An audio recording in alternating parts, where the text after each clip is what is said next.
அனைவருக்கும் வணக்கம். நம்ம இன்றைக்கி பார்க்க போகிற தலைப்பு பார்த்திங்க அப்படின்னா, நினைத்த பணம் நினைத்த நேரத்தில் கிடைக்க செய்ய வேண்டிய சக்திமிகு பரிகாரம். இந்த பரிகாரம் நீங்கள் எப்போ பண்ணணும் அப்படின்னா, வெள்ளிக்கிழமை தான் பண்ணணும். நீங்கள் மதியம் 1 to 2 மணி அந்த வாக்கில் செய்யணும். நீங்கள் அதுக்கு தேவையான பொருட்கள் பார்த்திங்க அப்படின்னா, ஒரு வெள்ளைத்தாள் எடுத்துக்கோங்க. அதில் வந்துட்டு சிறிது கல்லுப்பு வச்சு தேய்க்கணும் நீங்கள். ஓகேங்களா? தேய்ச்சி முடித்ததுக்கு அப்புறமேட்டுக்கா மீதம் ஏதாவது உப்பு இருந்தது அப்படின்னா அதை வந்துட்டு நீக்கிடுங்க நீங்கள். ஓகேங்களா? இந்த தாளில் அந்த வெள்ளைத்தாள் இருக்குது பார்த்தீங்களா, அதில் வந்துட்டு பச்சை நிற மையில் வந்துட்டு பச்சை நிற மை கொண்ட பேனாவினால் கீழ்கண்ட மந்திரத்தை நீங்கள் வந்து எழுதணும். 108 முறை வந்துட்டு மனசுக்குள்ளே படிக்கணும் அதை. சரிங்களா?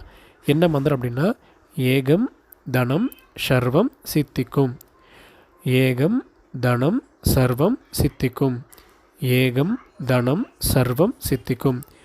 பிறகு அந்த காகிதத்தை வந்துட்டு நல்லா மடிச்சுட்டு நீங்கள் தூங்கக்கூடிய தலையணைக்கு பக்கத்தில் வச்சுருங்க டெய்லியும். ஓகேங்களா? தினமும் ராத்திரி நீங்கள் தூங்க போகிறதுக்கு முன்னாடி அந்த காகிதத்தை நீங்கள் எடுத்துகிட்டு அதை உங்கள் கண்களால் பார்த்து நீங்கள் 60 முறை அந்த மந்திரத்தை தொடர்ந்து சொல்லிட்டு வரணும். நீங்கள் இப்படி ஒவ்வொரு வெள்ளிக்கிழமையும் அந்த காகிதத்தை நீங்கள் வந்து மாற்றிக்கலாம். இது வந்துட்டு உங்களுடைய பண தேவை தீர்ற வரைக்கும் நீங்கள் வந்துட்டு இந்த பரிகாரத்தை நீங்கள் கண்டிப்பாக செஞ்சுட்டு வரலாம். சக்திமிகு பரிகாரம் உங்களுக்கு வந்து மாறும். நன்றி.